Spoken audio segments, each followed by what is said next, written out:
देखो, आज का चैप्टर है जीव जगत। जीव जगत में विविधता देखेंगे हम लोग और साथ में वर्गीकरण संवर्ग देखेंगे। ठीक है, पहले बहुत बड़ी चैप्टर हुआ करते थे ये जीव जगत, लेकिन अभी एनसीईआरटी में थोड़ा सा बदलाव होने के कारण इसमें से कुछ कुछ टॉपिक्स को निकाल दिया गया है। ठीक है, अब जीव जगत में देखते हैं तो जीव जगत कैसा निराला है। जीवों के विस्तृत प्रकार की श्रृंखला विस्मयकारी है। असाधारण वास स्थान, चाहे वे ठंडे पर्वत, पर्णपाती वन, महासागर, अलवणी, मीठा जली झीलें, मरुस्थल अथवा गर्म झरनों जिसमें जीव रहते हैं, वे हमें आश्चर्यचकित कर देते हैं।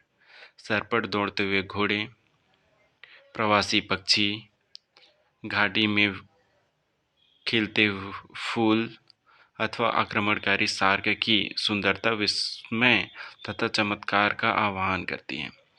पारिस्थितिक विरोध तथा समष्टि के सदस्य तथा समष्टि और समुदाय में सहयोग अथवा यहाँ तक कि कोशिका में आणविक गतिविधि से पता चलता है कि वास्तव में जीवन क्या है। इस प्रश्न में दो निर्विवादित प्रश्न उठते हैं। पहला तकनीकी है, जो जीव तथा निर्जीव क्या है इसका उत्तर खोजने का प्रयत्न करता है, तथा दूसरा दार्शनिक है, जो यह जानने का प्रयत्न करता है कि जीवन का उद्देश्य क्या है। वैज्ञानिक होने के नाते हम दूसरे प्रश्न का उत्तर देने का प्रयास करेंगे। हम इस विषय पर चिंतन करेंगे कि जीव क्या है। जीव जगत में विविधता। यदि आप अपने आसपास देखेंगे तो आप जीवों की बहुत सी किस्में देखेंगे। ये किस्में गमले में उगने वाले पौधे, कीट, पक्षी, पालतू अथवा अन्य प्राणी व पौधे हो सकती हैं।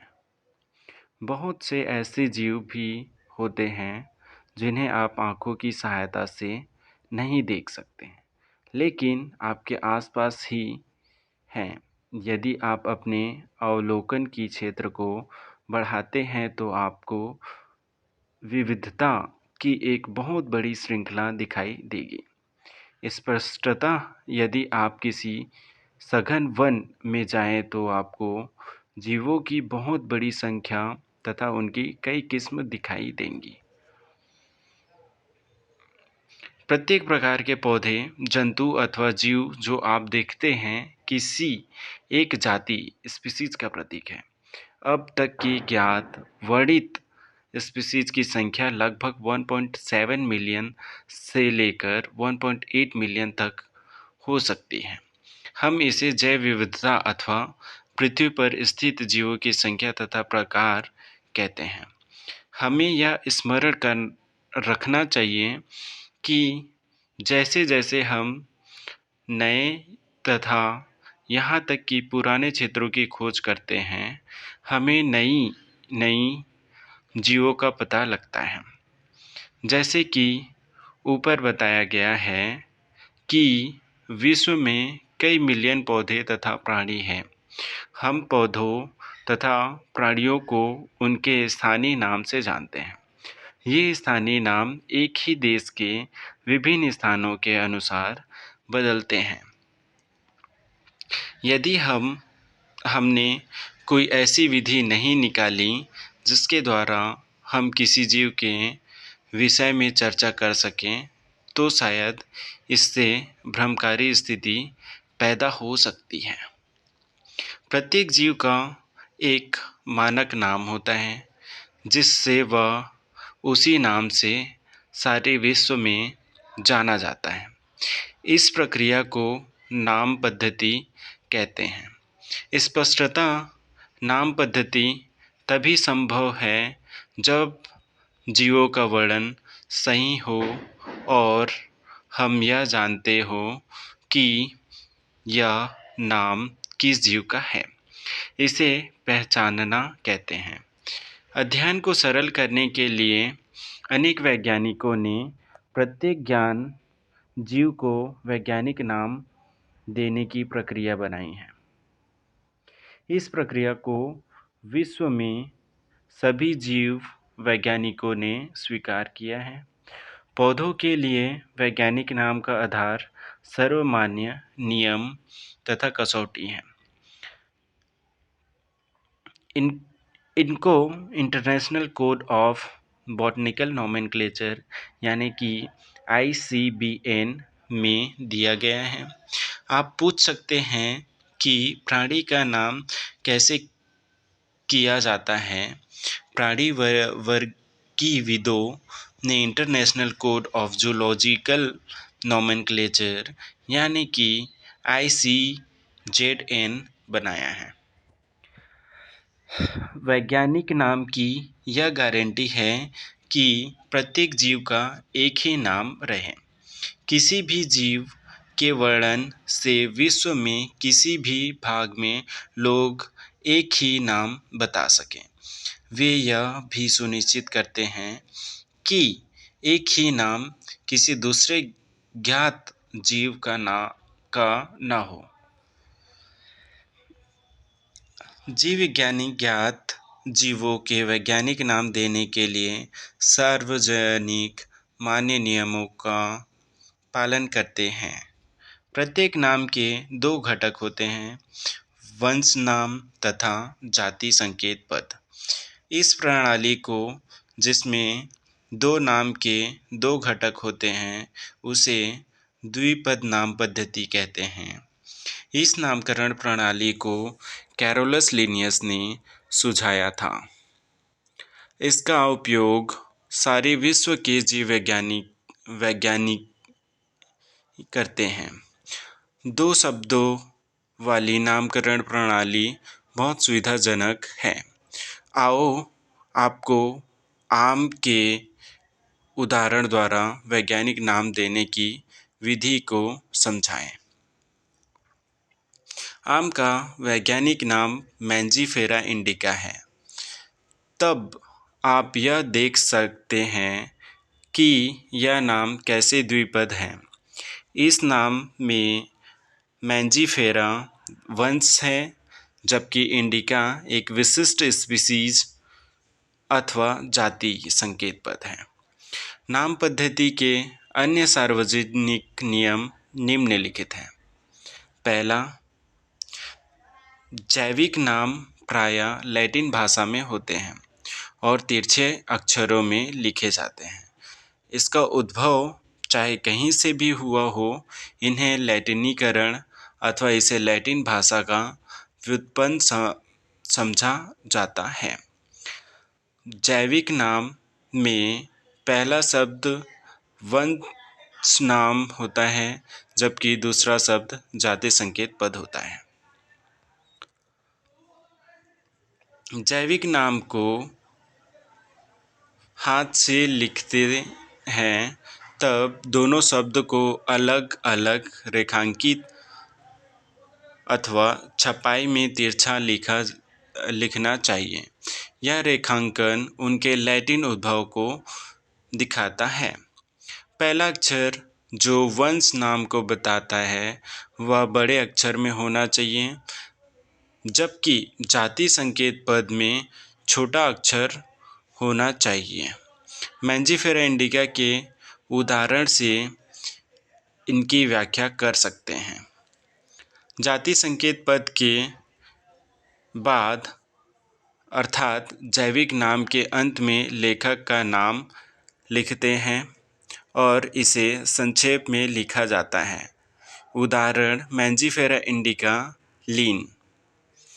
इसका अर्थ है सबसे पहले स्पीसीज का वर्णन लिनियस ने किया था। यद्यपि सभी जीवों का अध्ययन करना लगभग असंभव है, इसलिए ऐसी युक्ति बनाने की आवश्यकता है जो इसे संभव कर सके। इस प्रक्रिया को वर्गीकरण कहते हैं। वर्गीकरण वह प्रक्रिया है जिसमें कुछ सरलता से दृश्य गुणों के आधार पर सुविधाजनक वर्ग में वर्गीकृत किया जा सके। उदाहरण के लिए हम पौधों अथवा प्राणियों और कुत्ता बिल्ली अथवा कीट को सरलता से पहचान लेते हैं। जैसे ही हम इन शब्दों का उपयोग करते हैं, उसी समय हमारे मस्तिष्क में इन जीवों के ऐसे कुछ गुण आ जाते हैं जिससे उनका उस वर्ग से संबंध होता है। जब आप कुत्ते के विषय में सोचते हो तो आपके मस्तिष्क में क्या प्रतिबिंब बनता है? स्पष्टता आप कुत्ते को ही देखेंगे, न कि बिल्ली को। अब यदि एल्सेशियन के विषय में सोचें तो हमें पता लगता है कि हम किसके विषय में चर्चा कर रहे हैं। इसी प्रकार मान लो हमें स्तनधारी कहना है तो आप ऐसे जंतु के विषय में सोचोगे जिसके बाह्य कान और शरीर पर बाल होते हैं। इसी प्रकार पौधे में यदि हम गेहूं के विषय में चर्चा करें तो हमारे मस्तिष्क में गेहूं का पौधा आ जाएगा। इसीलिए ये सभी कुत्ता, बिल्ली, स्तनधारी, गेहूं, चावल, पौधे, जंतु आदि सुविधाजनक वर्ग हैं जिनका उपयोग हम पढ़ने में करते हैं।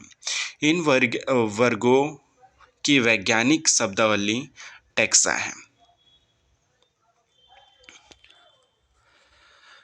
यहाँ आपको स्वीकार करना चाहिए कि टैक्सा विभिन्न स्तर पर सही वर्गों को बता सकता है। पौधे भी एक टैक्सा है, गेहूं भी एक टैक्सा है, इसी प्रकार जंतु, स्तनधारी, कुत्ता, ये सभी टैक्सा हैं। लेकिन क्या आप जानते हैं कि कुत्ता एक स्तनधारी और स्तनधारी प्राणी है? इसीलिए प्राणी स्तनधारी तथा कुत्ता विभिन्न स्तरों पर टैक्सा को बताता है। इसीलिए गुणों के आधार पर सभी जीवों को विभिन्न टैक्सा में वर्गीकृत कर सकते हैं। गुण जैसे प्रकार, रचना, कोशिका की रचना, विकासीय क्रम तथा जीव की पारिस्थितिक सूचनाएं आवश्यक हैं और ये आधुनिक वर्गीकरण अध्ययन के आधार हैं। इसीलिए विशेषीकरण, पहचान व अभिज्ञान, पहचान मतलब अभिज्ञान, वर्गीकरण तथा नाम पद्धति आदि ऐसे प्रक्रम यानी कि प्रणाली हैं जो वर्गीकरण यानी कि वर्गीकरण विज्ञान के आधार हैं। वर्गीकी कोई नई नहीं है। मानव सदैव विभिन्न प्रकार के जीवों के विषय में अधिकाधिक जानने का प्रयत्न करता है, विशेष रूप से उसके विषय में जो उसके लिए अधिक उपयोगी थे। आदि मानव को अपनी मूलभूत आवश्यकताओं जैसे कि भोजन, कपड़े तथा आश्रय के लिए नए नए स्रोत खोजने पड़ते थे। इसीलिए विभिन्न जीवों के वर्गीकरण का आधार उपयोग पर आधारित था।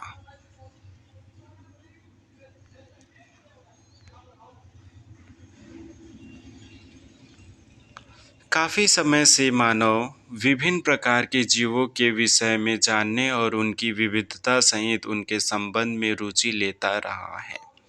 अध्ययन की इस शाखा को वर्गीकरण पद्धति यानी कि सिस्टेमैटिक्स कहते हैं। सिस्टेमैटिक्स शब्द लैटिन शब्द सिस्टेमा से आया है जिसका अर्थ है जीवों की नियमित व्यवस्था। लिनियस ने अपने पब्लिकेशन का टाइटल सिस्टेमा नेचर चुना। वर्गीकरण पद्धति में पहचान, नाम पद्धति तथा वर्गीकरण को शामिल करके इसके क्षेत्र को बढ़ा दिया गया है। वर्गीकरण पद्धति में जीवों के विकासी संबंध का भी ध्यान रखा गया है। ठीक है, फिर उसके बाद सेकंड टॉपिक आ जाती है इसमें से वर्गीकी संवर्ग। वर्गीकरण एक सोपान प्रक्रम नहीं है बल्कि इनमें पदानुक्रम सोपामान होते हैं जिसमें प्रत्येक सोपामान पद अथवा वर्ग को प्रदर्शित करता है। चूँकि समवर्ग समस्त वर्ग की व्यवस्था है, इसलिए इसे वर्गीकरण समवर्ग कहते हैं और तभी सारे समवर्ग मिलकर वर्गीकरण पदानुक्रम बनाते हैं। प्रत्येक समवर्ग वर्गीकरण की एक इकाई को प्रदर्शित करता है। वास्तव में यह एक पद को दिखाता है और इसे प्रायः वर्गक या टैक्सॉन कहते हैं। वर्गीकी समवर्ग तथा पदानुक्रम का वर्णन एक उदाहरण द्वारा कर सकते हैं। कीट जीवों के एक वर्ग को दिखाता है जिसमें एक समान गुण जैसे 3 जोड़ी संधिपाद टांगें होती हैं। इसका अर्थ है कि कीट स्वीकारणी सुस्पष्ट जीव है जिसका वर्गीकरण किया जा सकता है, इसीलिए इसे एक पद अथवा संवर्ग का दर्जा दिया गया है। क्या आप ऐसे किसी जीवों के अन्य वर्ग का नाम बता सकते हैं? स्मरण रहे कि वर्ग संवर्ग को दिखाता है। प्रत्येक पद अथवा वर्गक वास्तव में वर्गीकरण की एक इकाई को बताता है। ये वर्गीकी वर्ग संवर्ग सुस्पष्ट जैविक हैं, न कि केवल आकारिकी समूहन।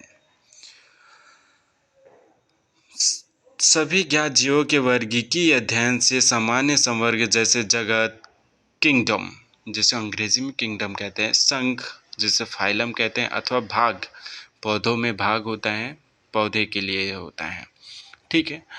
वर्ग, क्लास, गण जिसे ऑर्डर कहते हैं, कुल जिसे फैमिली कहा जाता है और वंश जिसे जीनस कहा जाता है।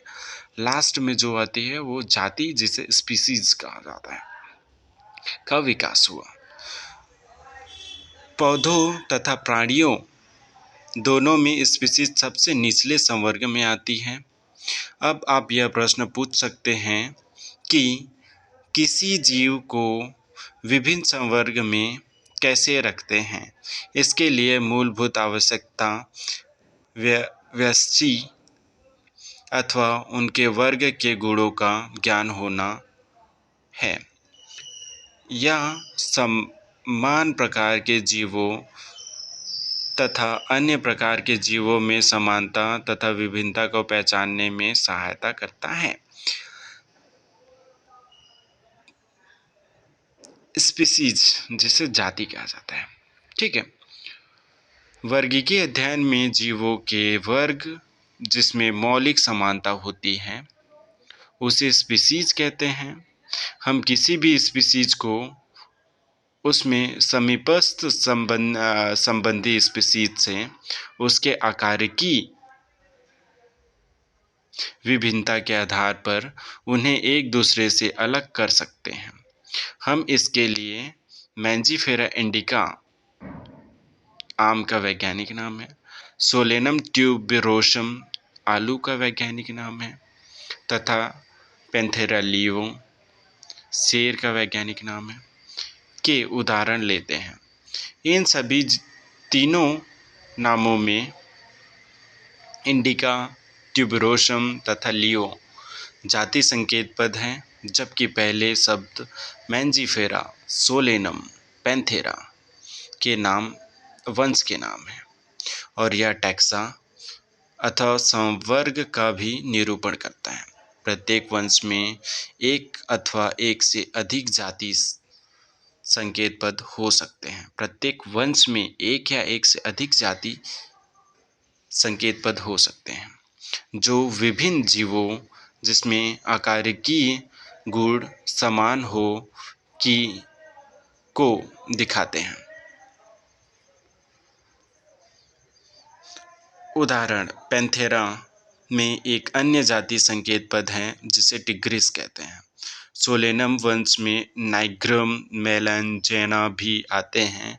मानव की जाति सैपियंस है जो होमो सैपियंस में आता है, इसीलिए मानव का वैज्ञानिक नाम होमो सैपियंस है।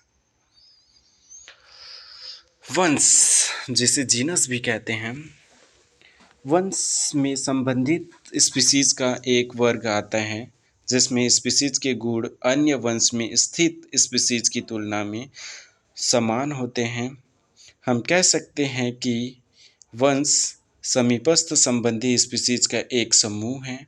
उदाहरण के लिए आलू, टमाटर तथा बैंगन, ये दोनों अलग अलग स्पीशीज हैं, लेकिन ये सभी सोलेनम वंश में आती हैं। शेर पैंथेरा लियो, चीता पैंथेरा पाड्रस तथा पैंथेरा टिग्रिस, जिसमें बहुत से गुण हैं, वे सभी पैंथेरा वंश में आते हैं।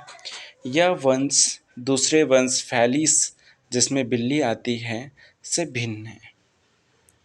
कुल, जिसे फैमिली कहते हैं, ठीक है। अगला संवर्ग कुल है, जिसमें संबंधित वंश आते हैं। वंश स्पीशीज की तुलना में कम समानता प्रदर्शित करते हैं। कुल के वर्गीकरण का आधार पौधे के कायिक तथा जनन गुण है। उदाहरण, पौधे में 3 विभिन्न वंश सोलेनम, पिटूनिया तथा धतूरा को सोलेनेसी कुल में रखते हैं, जबकि प्राणी वंश पैंथेरा, जिसमें शेर, बाघ, चीता आते हैं, को फैलिस, यानी कि जिसमें बिल्ली आते हैं, के साथ फैलिडी कुल में रखते हैं। इसी प्रकार यदि आप बिल्ली तथा कुत्ते के लक्षण को देखो तो आपको दोनों में कुछ समानताएं तथा कुछ विभिन्नता दिखाई पड़ेगी। इन्हें क्रमशः 2 विभिन्न कुलों कैनेडी तथा फैलिडी में रखा गया है। गण, जिसे ऑर्डर भी कहते हैं। आपने पहले देखा है कि संवर्ग जैसे स्पीशीज, वंश तथा कुल समान तीनों लक्षणों पर आधारित हैं। प्रायः गण तथा अन्य उच्चतर वर्गीय संवर्ग की पहचान लक्षणों के समूहन के आधार पर रखते हैं। गण में उच्चतर वर्ग होने के कारण कुलों के समूह होते हैं, जिनके कुल लक्षण एक समान होते हैं। उनमें एक जैसे लक्षण कुल में शामिल विभिन्न वंश की अपेक्षा कम होते हैं। पादप कुल जैसे कि कॉन्वोल्व्यूलेसी सोलेनेसी को पॉलीसोनियस गण में रखा गया है। इसका मुख्य आधार पुष्पीय लक्षण है, जबकि प्राणी कार्निवोरा गण में फैलिडी तथा कैनेडी कुल को रखा गया है। वर्गक, क्लास, इस संवर्ग में संबंधित गण आते हैं। उदाहरण के लिए प्राइमेटा गण, जिसमें बंदर, गोरिल्ला तथा गिब्बन आते हैं, और कार्निवोरा गण, जिसमें बाघ, बिल्ली तथा कुत्ता आते हैं, को मैमेलिया वर्ग में रखा गया है। इसके अतिरिक्त मैमेलिया वर्ग में अन्य गण भी रखते हैं। संघ, जिसे फाइलम कहा जाता है, वर्ग जिसमें जंतु जैसे कि मछली, उभयचर, सरीसृप, पक्षी तथा स्तनधारी आते हैं। अगले उच्चतर संवर्ग जिसमें संघ आते हैं का निर्माण करते हैं। इन सभी को एक समान गुणों जैसे कि पृष्ठरज्जु यानी कि नोटोकार्ड तथा पृष्ठ खोखली तंत्रिका तंत्र के होने के आधार पर कार्डेटा संघ में रखा गया है। पौधे में इन वर्गों जिनमें कुछ ही एक समान लक्षण होते हैं को उच्चतर संवर्ग भाग यानी कि डिवीजन में रखा गया है। जगत, जिसे किंगडम भी कहा जाता है, जंतु के वर्गीकी तंत्र में विभिन्न संघों के सभी प्राणी को उच्चतम संवर्ग जगत में रखा गया है, जबकि पादप जगत में विभिन्न भाग डिवीजन के सभी पौधों को रखा गया है। विभिन्न संघों के सभी प्राणी को एक अलग जगत एनिमेलिया में रखा गया है, जिससे कि उन्हें पौधे से अलग किया जा सके। पौधों को प्लांटी जगत में रखा गया है। भविष्य में हम इन दो दो वर्गों को जंतु तथा पादप जगत कहेंगे। इनमें स्पीसीज से लेकर जगत तथा विभिन्न वर्गीकी संवर्ग को आरोही क्रम में दिखाया गया है। ये संवर्ग हैं। यद्यपि वर्गीकी विज्ञानियों ने इस पदाक्रम में उपसंवर्ग भी बताए हैं। इसमें विभिन्न टैक्सा का उचित वैज्ञानिक स्थान देने में सुविधा होती है। चित्र 1.1 में ये जो चित्र है इसके बारे में डिस्कशन कर रहे हैं। चित्र 1.1 में पदानुक्रम को देखो। ये पदानुक्रम है जिसमें ये आरोही क्रम में है। आरोही क्रम मतलब कि नीचे से ऊपर जा रहे हैं। तो आरोही क्रम में कुछ ऐसा है इनका कि पहले जाति आता है, स्पीसीज, दूसरा वंश आता है, जीनस, और तीसरा कुल आता है जिसे फैमिली कहते हैं, चौथा गण आता है जिसे ऑर्डर कहते हैं, पांचवा वर्ग आता है जिसे क्लास कहा जाता है।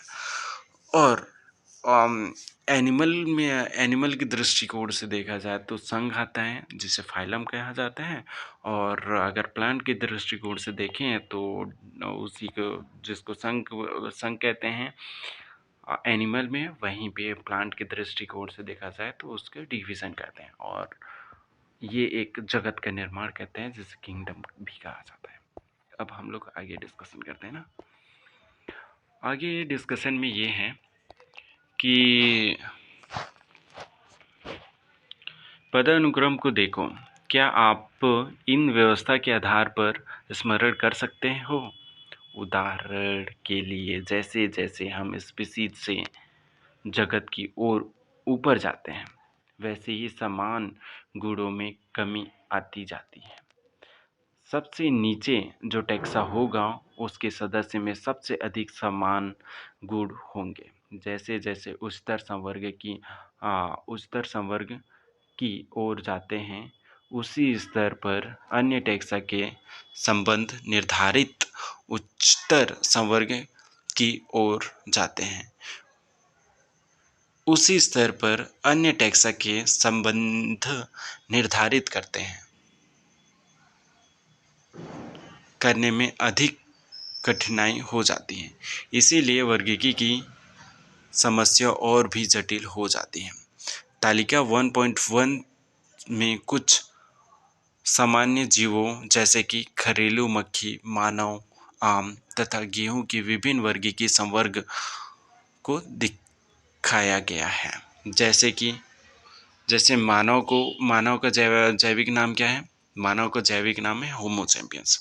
वंश इसका होता है होमो। कुल इसका होता है होमोनिडी।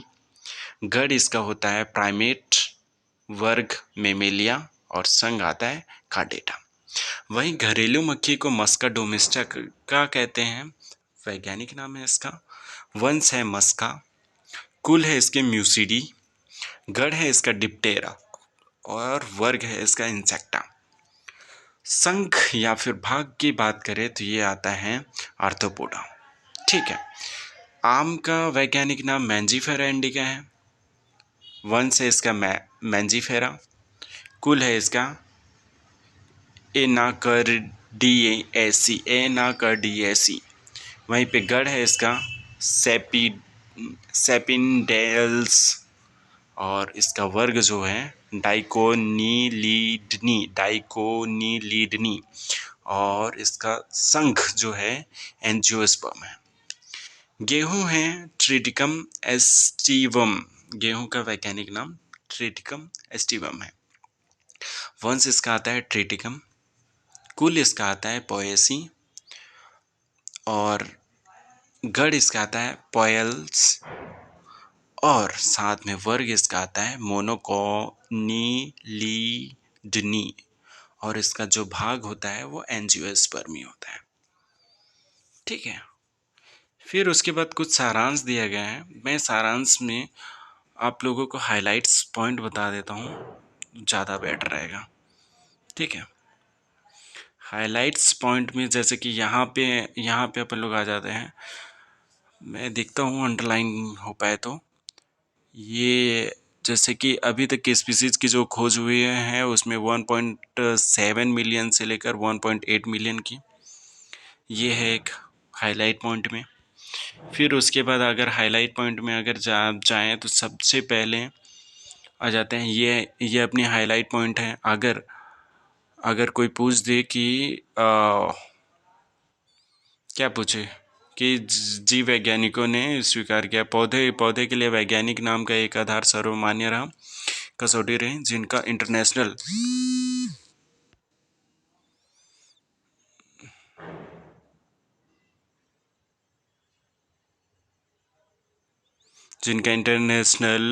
International code of botanical nomenclature ICBN में दिया गया है। इंटरनेशनल कोड ऑफ ये है ICBN, ठीक है।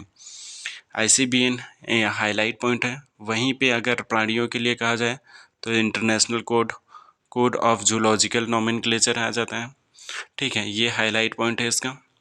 फिर उसके बाद जिक्र करें आप लोग तो द्विनामकरण पद्धति के बारे में अपन यहाँ पे डिस्कशन कर रहे हैं। द्विनामकरण पद्धति सबसे पहले यहाँ पे कैरोलस लिनियस ने दिया था, ठीक है। वंश नाम और जाति नाम इसका संकेत है, ये भी है हाइलाइट्स पॉइंट, ठीक। अब उसके बाद आगे अगर चर्चा चर्चा करें तो ये है इसका हाईलाइट पॉइंट फर्स्ट, जिसमें जैविक जो नाम होता है उसको लैटिन भाषा में लिखा जाता है। आधे तिरछे तिरछे लिखा जाता है अगर लिखना हो तो, और अगर कहीं से भी ले रहे हो उसको तो लैटिनीकृत किया जाता है। क्यों लैटिनीकृत किया जाता है? क्योंकि लैटिन मृत भाषा है, ठीक है। वहीं पे हाईलाइट पॉइंट में आ जाता है इसका वंश नाम। पहला पहला पहला अक्षर जो होगा वो कैपिटल होगा, दूसरा अक्षर जो जाति का होगा वो स्मॉल होगा, ठीक है। वहीं पे अगर हाथ से लिखा जाए तो दोनों दोनों को क्या करते हैं आप लोग, अलग अलग लिखा जाता है और रेखांकित किया जाता है। और जो पहला अक्षर होता है वंश वंश को बताता है, दूसरा जो अक्षर होता है वो जाति को बताता है। वहीं पे अगर आगे डिस्कशन करें तो कभी कभी वैज्ञानिक वैज्ञानिक का भी नाम इसको ट्राइनोमिनल ट्राइनोमिनल के नाम से भी जाना जाता है, जिसमें क्या क्या कहते हैं, इसमें वंश, जाति और उसके साथ साथ वो जो जिसने इसको डिस्कवर किया था, जैसे कि यहाँ पे मैंजीफेरा इंडिका, इसको लिनियस ने डिस्कवर किया था, इसको एज वो कोष्टक में लिख दिया गया है, ठीक है। फिर उसके बाद हाइलाइट्स पॉइंट में आपके आ जाती हैं आगे आगे, ठीक है। हाइलाइट्स पॉइंट में आ जाता है सिस्टेमा नेचुरी। ये देखो सिस्टेमा नेचुरी जो होता है वो हाइलाइट्स पॉइंट में आ जाएगा आपका, ठीक है। और ये लिखा किसने था? पब्लिश लिनियस द्वारा पब्लिश किया गया था। ये आपके हाइलाइट्स पॉइंट है। फिर वर्गीकरण संवर्ग की अगर बात करें यहाँ पर लोग, वर्गीकरण संवर्ग टेक्सास से मिलकर आपस में मिलकर बना है। इसको तो आप इसका वैज्ञानिक नाम पूछ लेते हैं कभी कभी। तो इसमें मैंजीफेरा इंडिका आम का नाम है, सोलेनम ट्यूबरोसम आलू आलू का नाम है, पैंथेरा लियो शेर का नाम है। वहीं पे और आगे आगे चलें, आपको वैज्ञानिक नाम थोड़ा सा रटना पड़ेगा, ठीक है। कुछ कुछ जिसको आप जानते हो उसका वैज्ञानिक नाम आपको आनी चाहिए। फिर आगे डिस्कशन करें वंश के बारे में। वंश वंश कुल जाति ये हल स्लाइडली देखना पड़ेगा। मेन इम्पोर्टेंट है यहाँ पे ये, ठीक है। ये यानी कि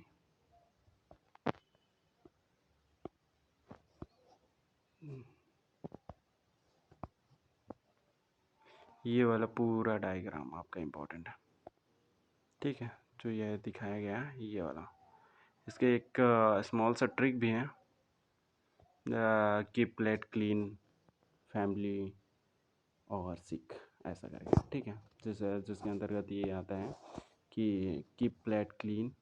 कीप मतलब कि जैसे किंगडम से रिलेटेड है, यहाँ पे kingdom, phylum, class, order, family, genus, species, keep plate clean और फैमिली सिक्स सिक, ठीक है।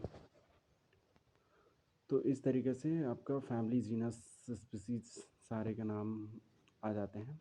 और ये हमारी चैप्टर हो जाती क्लोज। Thank you.